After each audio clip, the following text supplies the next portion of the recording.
Tahun ini Sharp berkomitmen untuk kembali meramaikan pasar smartphone di Indonesia. Kalau dilihat dari jumlah produknya yang di-launching di tahun ini, kayaknya niat Sharp itu nggak main-main sih, apalagi spesifikasinya didukung dengan chipset flagship, meskipun beberapa di antaranya menggunakan chipset lawas. Nah, kali ini saya bawa smartphone terbaru Sharp, yaitu Sharp Aquos Zero 2. Smartphone ini diklaim sebagai smartphone teringan di dunia. Nah, apakah spesifikasinya juga seringan bobotnya? Kita simak ulasannya ya.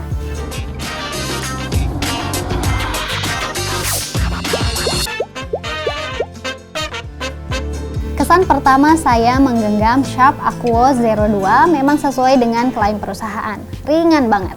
Bobotnya cuma 141 gram, selisih beberapa puluh gram dibanding smartphone flagship lainnya. Tampilannya juga tampak premium dengan desain layar OLED 6,4 inci yang melengkung di sisi kanan dan kiri serta bezel cukup tipis di bawah dan atas ponsel.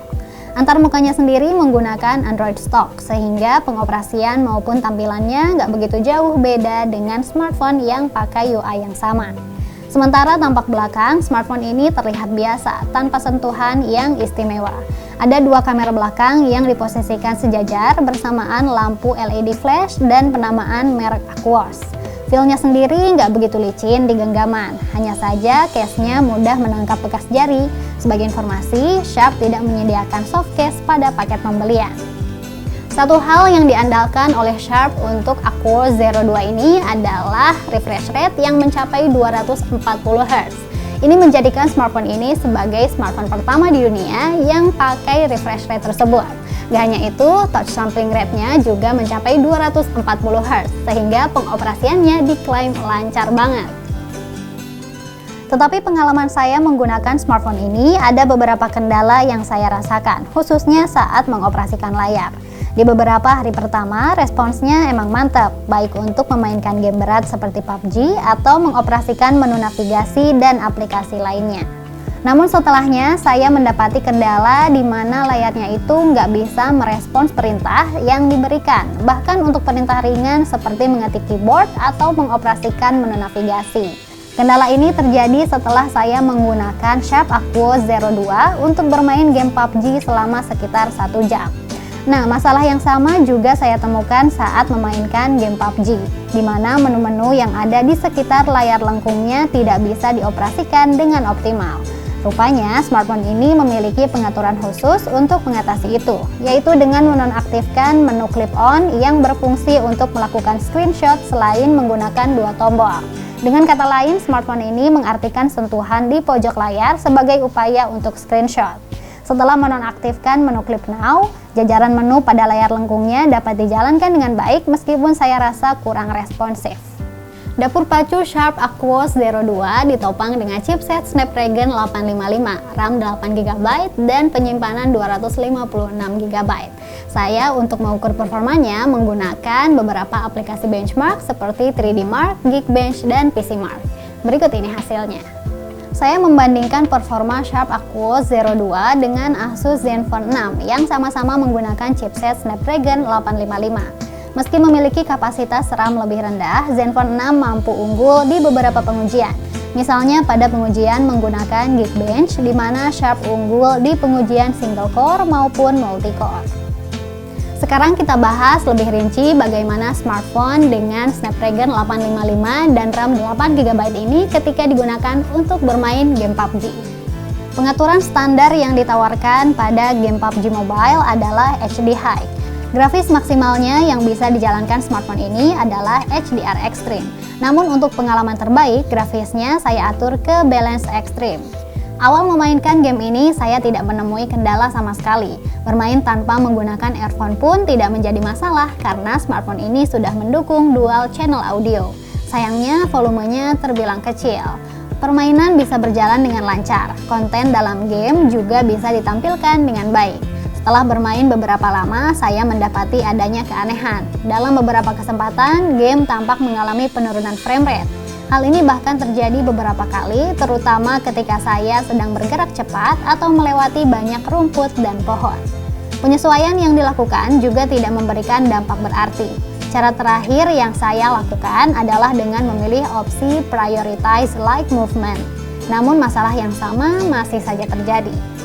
Seperti saya sebutkan sebelumnya, area pinggiran layar pada smartphone ini tampaknya kurang responsif dalam merespon jari. Alhasil, saya harus beberapa kali mengetuk layar untuk menekan menu.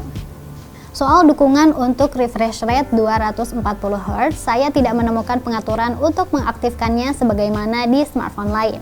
Dengan demikian, tidak diketahui pasti aplikasi mana saja yang didukung oleh refresh rate ini.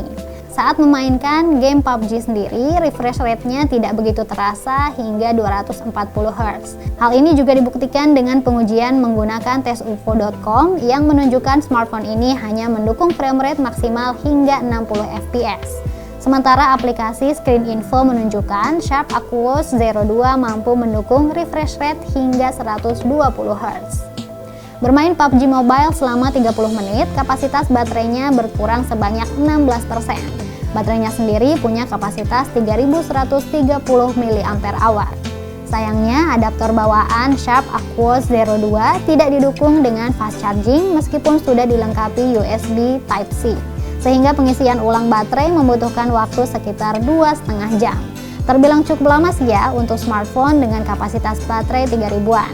Daya tahannya sendiri jika mengacu pada benchmark PCMark Work 2 mencapai 10 jam 23 menit. Beralih ke fitur kameranya, Sharp Aquos Zero 2 dilengkapi dengan kamera utama ganda. Masing-masing resolusinya 12,2 megapiksel dan 20 megapiksel. Sejumlah menu yang melengkapi kamera ini untuk aktivitas fotografi yaitu mode auto, manual, serta portrait. Ada juga filter yang disediakan seperti clearly, close up, hingga monochrome. Setelah mencoba memotret menggunakan kamera Sharp Aquos Zero 2, hasilnya saya mendapati gambar yang menawan. Detail gambarnya bisa ditangkap dengan baik dengan warna dan kontras yang tampak natural. Hasil ini berlaku untuk jepretan kamera wide maupun ultra wide. Dengan mode auto, Sharp Aquos Zero 2 mampu mengabadikan gambar dengan bagus, terlihat dari detail tekstur pakaian, hijab maupun masker yang saya kenakan. Warna awan pada saat itu juga dapat ditangkap dengan baik sesuai dengan warna awan yang terlihat dengan mata. Secara umum warnanya terbilang natural, meski smartphone ini juga dibekali kecerdasan buatan untuk memoles gambar. Detail antara objek pun tampak terpisah dengan rapi sehingga menghasilkan gambar yang menawan. Jujur saja, saya suka sama hasil jepretan kamera utama Sharp Aquos Zero 2. Smartphone ini juga didukung dengan fitur HDR. Ketika saya memotret subjek yang membelakangi cahaya matahari tanpa menggunakan mode HDR, hasilnya cukup bagus karena paparan exposure tetap terlihat tanpa saling mendominasi. Tetapi jika diperhatikan lebih seksama, ada beberapa area yang gelap di dedaunan pohon. Sedangkan ketika saya menggunakan mode HDR saat memotret subjek yang membelakangi cahaya, hasilnya hampir sama ketika saya tidak menggunakan mode tersebut. Tidak ada hasil yang signifikan, perbedaannya hanya terlihat sedikit di area daun-daun pohon. Seperti disebutkan sebelumnya, kamera ganda pada Aquos Zero 2 masing-masing berjenis wide dan ultra wide. Saya mencoba kedua sensor ini untuk memotret gambar. Hasilnya tetap bagus dengan detail yang tajam serta warna yang nyaman dipandang. Kedua sensor ini menghasilkan kualitas yang sama bagusnya, hanya saja angle-nya yang berbeda. Tentu saja sensor ultra wide mampu menangkap angle yang lebih luas hingga background-nya yang lebih kaya. Yang tak kalah menarik dari kamera Sharp Aquos Zero 2 ini adalah hadirnya fitur monochrome. Fitur ini bisa diaplikasikan oleh sahabat untuk foto maupun merekam video. Secara kualitas, tidak ada perbedaan detail yang berubah dari mode reguler, hanya saja warnanya menjadi terlihat lebih epic. Untuk fitur video, Sharp menawarkan dua jenis frame rate, yaitu 120 fps dan 240 fps. Selain itu, dua kamera smartphone ini juga dibekali fitur OIS dan AIS untuk meredam guncangan yang timbul saat merekam video. Setelah mencobanya, fitur ini memang sangat membantu dalam meredam guncangan saat melakukan perekaman. Hasilnya sangat jauh berbeda ketika fitur OIS maupun AIS dimatikan. Saya mencoba fitur OIS dan AIS pada smartphone ini menggunakan mode monochrome. Fitur lainnya yang membantu saya merekam video adalah hadirnya White Noise Cut yang membantu meminimalisir suara angin ketika melakukan perekaman video. Berikut ini hasil perbandingannya.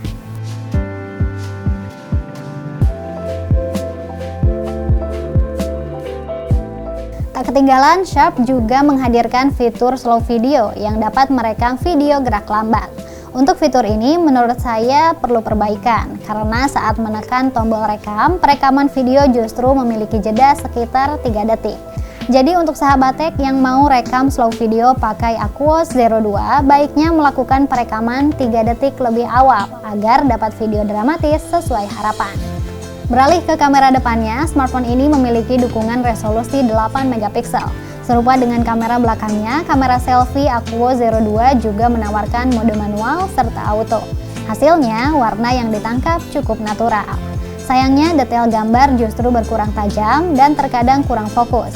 Saya sendiri tidak dapat mengatur fokus dengan manual menggunakan jari karena Sharp Aquos Zero 2 diatur untuk menjepret foto ketika layar tampilan kamera depan disentuh.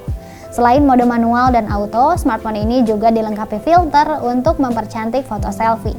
Spesifikasi lainnya yang melengkapi Sharp Aquos Zero 2 yaitu NFC, fingerprint di layar meskipun pemindaiannya kurang gesit, face unlock yang juga kurang gesit pada situasi tertentu, hingga fitur dual SIM tanpa slot micro SD khusus. Sistem operasinya sendiri sudah didukung Android 10. Ya, itu tadi ulasan pengalaman saya menggunakan Sharp Aquos Zero 2. Secara performa, menurut saya smartphone ini kurang optimal, apalagi dengan kendala layar yang saya rasakan dan absennya fitur fast charging. Tapi perlu diingat, fitur-fitur pada kamera Sharp Aquos Zero 2 ini mampu mengabadikan momen-momen seru sahabat tech. Mengingat smartphone ini masuk kategori flagship, Sharp membandrolnya seharga 13 juta rupiah. Gimana nih menurut sahabat tech? Worth it nggak dengan spesifikasi yang udah saya ungkap tadi? Cantumkan komentar kalian di kolom komentar ya. Jangan lupa untuk like video ini dan share sebanyak-banyaknya. Sampai ketemu di video selanjutnya.